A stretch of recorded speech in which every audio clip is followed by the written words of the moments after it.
Hello, and welcome to this brief lecture on the peer review process in ENG 301, Writing for the Professions. As we already know, peer review is a process that is designed to make us better writers by giving us a chance to both look at the work of others and have others look at our own work. While time-consuming, peer review gives us at least as much back as we put in. This is to say that effective peer review can produce really good results if we're willing to take the time that is necessary to provide good feedback and to seriously consider the feedback that is provided to us. Peer review is not required in English 301, but it is strongly encouraged, because peer review in English 301 not only stands to improve our writing in the course, but it can also help cultivate collaborative skills. The work we do in this course in peer review can and should translate into work in professional environments where we seek out others who can help provide the kind of feedback that can make our writing more effective and more engaging. There are a number of ways, of course, that one might engage in the peer review process, but in this ENG 301 course, we're going to be using a 12-step peer review process that is tailored to the individual writing assignments. And so there's going to be instruction sheets for the peer review for both Writing Project 1 and Writing Project 2. And you can find the link to these peer review sheets underneath this video in Writing Project number 1 and underneath this video as it's redeployed in Writing Project number 2. In order to successfully complete the peer review process in English 301, you need to do two things.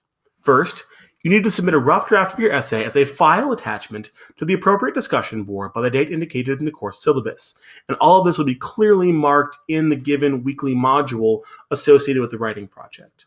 The reason we're asking you to submit this rough draft as a file attachment is, of course, because that will allow you to maintain the formatting work you've done and allow your colleague to provide feedback not just on the content of the writing, but on the form of the writing, which is an important part of crafting ethos and meeting the demands of the professional environment.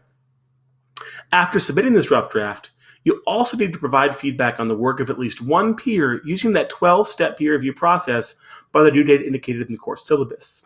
And to do this, you can simply respond to the post of a peer and number out 1 through 12 in the dialog box and type your answers directly into the discussion board. Further, to facilitate this, I'm asking that each person make sure every other person involved in the process has a peer reviewer. And so when you decide who you're going to peer review, please put a reply to their initial message claiming that person as your partner. That way nobody does multiple peer reviews for somebody while leaving everybody else out in the cold. Now, of course, it takes time to carefully peer review and even more time to effectively use the feedback you are given by your peers. As such, anyone who completes the peer review for Writing Project 1 and or for Writing Project 2, you can do one without doing both, will get an automatic 1-week extension on the final draft of the project. This means you'll have an extra 7 days to execute any feedback that's given to you by your peer. You, of course, don't have to use all of those, but you're welcome to use them. All right, that's it in terms of the peer review process in English 301. Please don't hesitate to reach out to your instructor with any questions. Otherwise, good luck in the writing process.